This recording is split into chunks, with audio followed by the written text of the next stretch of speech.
Nagpur RTO कार्यालय का मनसे ने किया घेराव, भारी जुर्माने के खिलाफ जताया आक्रोश।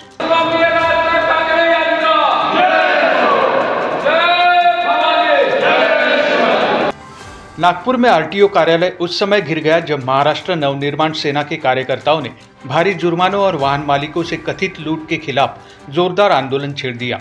पूर्व नागपुर के उपक्षेत्रीय परिवहन कार्यालय में मनसे नेताओं ने याचिका सौंपते हुए प्रशासन को चेतावनी दी है। पूर्व नागपुर स्थित आरटीओ कार्यालय में महाराष्ट्र नवनिर्माण सेना ने विरोध प्रदर्शन किया।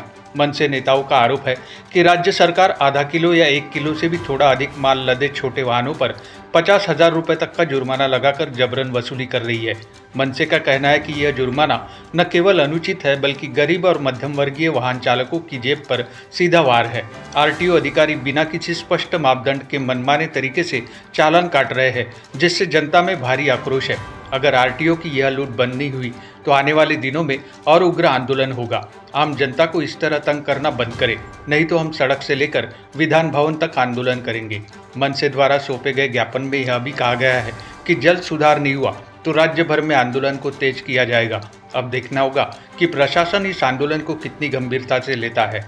जे आहे पूर्व नागपूरचं म्हणा किंवा आपल्या नागपूरचे इतर जे 2 ऑफिस आहेत ते विषय असा आहे की हे ऑफिसची निर्मिती आहे वाहनधारक आणि जी सर्वसामान्य जनता आहे त्यांच्या कामासाठी हे ऑफिस काढलेलं आहे। पण होते कसं, आजकाल ते लाडकी बहीण योजनाची काढलेली आहे सरकारने।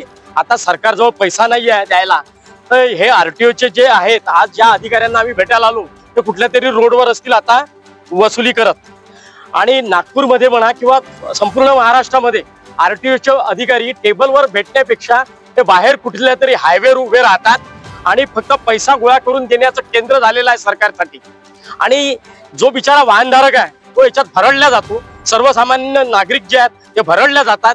त्यांच्यावर जो होणारा जो अन्याय आहे, त्यांच्या ज्या भावना आहेत त्या सगळ्या मांडण्याकरता आज महाराष्ट्र नवनिर्माण सेना प्रणित महाराष्ट्र नवनिर्माण वाहतूक सेनेच्या माध्यमातून आज हे निवेदन आणि एक हल्लाबोल आंदोलन इथे करण्यात आलं।